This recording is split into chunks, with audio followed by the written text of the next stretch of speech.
Welcome back to another video. In this video, we want to talk about the role of blood flow in enhancing your mind-muscle connection. So if you're interested in that, definitely stick around. So let's get straight into it, right? We always want to start off the conversation with what are the main topics and how do we tie in with those subtopics that are of interest to you. So in this case, it's going to be blood flow and your mind-muscle connection. Super important concept, but I want to give you a primer if you never watched any of my other videos, so that way you can at least keep going and make sense of it and apply it to yourself as well. So blood flow is part of movement, right? Movement incorporates your breath work and your blood flow. How are you actually breathing? The types of breathing. Are you making sure you're getting enough oxygen to your body? And then blood flow. Once you get that oxygen transported into your blood system, is it going to the right areas? At the same time, are you able to have proper flow, no restrictions in the different parts of your body that you're allowed to not only give it nutrients, but also take the waste products out so that you can heal and recover and optimize and regenerate, etc. All the good stuff. We talked a ton about breathwork already. You can go ahead and watch the other videos. But in this series specifically is going to be blood flow and how it relates to many different aspects of your health. And in this case, it's going to be your mind-muscle connection. So blood flow, again, blood, right? What is blood? Blood it's the liquid gold for you, right? Without blood, I can give you trillions of dollars, but if you need blood, you will need to pick the blood over the trillions of dollars, because blood is what keeps you alive. We haven't gotten to a point of science and technology where we can live without blood, but we're here now. It's important. Let's talk about it. And so why is it red, right? Red is because of this specific protein that's within the red blood cell called hemoglobin that makes it red when oxygen goes ahead and has some sort of chemical reaction to it. Fun fact, right? That's fun. But why is it important? Because what happens is once you take the oxygen from the environment through your lungs, it goes into your blood system, your capillaries, your arteries, all that good stuff. It gets transported 5 liters per minute all throughout your body. Your heart is the big pump, right? It's like lub dub, and it's pumping that blood constantly, 5 liters per minute. We're talking about thousands and thousands of miles per minute that's going through your body. And so when it's going through all the different areas, it's finding out, like, certain cells are giving signals saying, hey, I need oxygen, or I need some sort of nutrient within the blood itself. Or some cells are sending signals like, hey, I need to get rid of a lot of these waste products, excrements and all that. Let's get rid of it. So it plays a vital highway role inside your body. But what ends up happening a lot of times is that there's restrictions within our bodies. When I say restrictions, think of junctions, right? You're in highways, major highways. There's different areas of cross sections that, different cars have to go through. And what ends up happening is that those restrictions, think of like traffic jams, think of blockades, think of some sort of damage to that junction, causes redirection of blood, right? Or redirection of the people on the highway. And we want to prevent the redirection because there's a certain way our body is designed. So like if you see me right now, I'm standing erect right now. You can see my limbs are in the sagittal plane and the XYZ plane.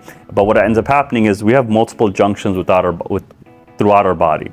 And I talk about this in other videos. You can take a look at the primer, the first one, and we go into each one of these more specifically. But quickly, you have your fingers, right? You have these joints within your fingers. And sometimes you'll see that when you squeeze your hand and you let it go, it goes from pale to pink, right? So when you squeeze your hand, you're restricting blood flow. And then when you let it go, you're allowing all the blood to gush right back in, and you're able to see it being pink. That is the major concept. And so same thing with your wrist. So if you were to go ahead and have a restricted wrist, you wouldn't have enough blood flow going back and forth with your hand and the rest of your body.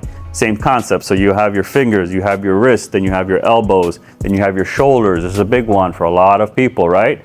Because what ends up happening is as we get older and we don't use it, we don't go overhead, we get frozen shoulder, and it just pulls on other areas of the body because the fascia got hardened.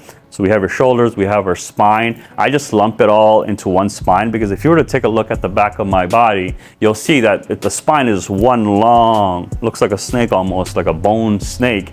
And it's super important. So it does a lot of motions. It does, side to side, twists, a lot of different motion. And this is where many of us are sort of need more assistance with. I know I do. Like, even though I might look like the way I do, I'm still rehabilitating a lot of the areas of my body that I've neglected for many, many years. Now, that's the spine. We also have our head and neck, right? A lot of us spend all day looking like this, And so what happens, our neck, every angle, every degree that it's going down, it's putting pressure. It's like amplified. The amount of weight that you're carrying gets amplified. So having good posture is so important for you. At the same time, it heals you because proper posture will get proper blood flow and you will recover and regenerate at a much more optimal pace.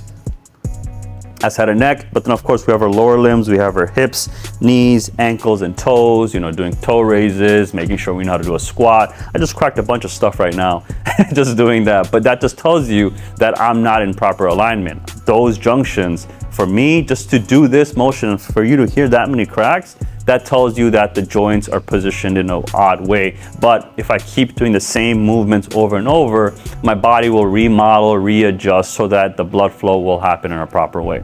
So that's blood flow. Now let's talk about the connections now, right? I think you sort of got the hint as I've been talking about it. Your mind-muscle connection. This is going to tie in movement and metabolism, movement and mindset, not metabolism, your mindset. Mind, mindset, muscle is going to be part of your blood flow, right? Because your muscle is what allows the blood to go in and out, right? When I did this, when I contracted, it wasn't the bones contracting, it was the muscles contracting, which allowed what? Allowed the constriction of the blood to go through, and now then you saw it to be pale, and when I let it go, it's no longer pale, it's pink right now at that second. Okay, so the mind-muscle connection is gonna be super important. So I'm gonna use a weight, simple weight, so you guys get an idea of what we're talking about. So this is a 5-pound dumbbell, right? So you can see it's 5 pounds, right? I believe you can see, yeah, 5 pounds. Maybe a lot to you, maybe nothing to you, but all good, because you just need to understand the idea and the concept of what I'm talking about. In a prior video, I talked about how this would activate your elbows. You'll be able to work out your biceps, really get some nice, like really, guns and whatnot. But what you need to understand, and I think that would be beneficial for you, is like once you do the activities that allow you to first open up your blood flow, then go ahead and just close your eyes and do the motion with that weight. So in my case, if I want to do a dumbbell curl, I'm just gonna close my eyes and I'm gonna first feel my fingers, all right? I'm gonna make sure I really tighten up my fingers, and then I'm gonna feel my forearm, right? So I'm contracting all these muscles now. So I'm gonna feel my forearm. I'm really tightening up my forearm. And now I'm gonna go ahead and slowly work on my elbow, and I'm gonna feel it as I go up, and then I'm gonna contract my biceps. So as you can feel, and you can see, I'm contracting my bicep, and now my whole, my hand, my wrist, my elbow, my shoulder, my neck, everything is in a really nice alignment, and I can feel that connection. And guess what? When I let it go and I come back down, now I feel my shoulder, I feel my elbow, I feel my wrist, I feel my hands. It's in a relaxed state, still a little contracted, but my triceps are not contracted, right? So my triceps, whenever I do any type of motion, there's an antagonistic motion that occurs. And so in this case, my tricep will now contract, but if I slowly come back up, you're able to see that now my bicep got contracted.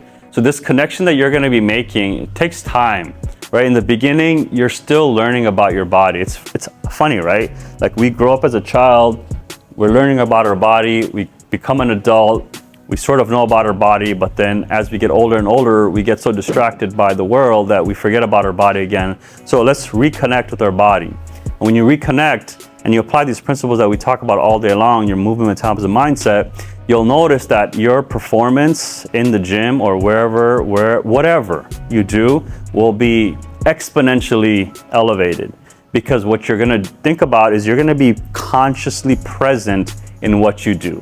If you took anything away from this specific video, it's really for you to be present.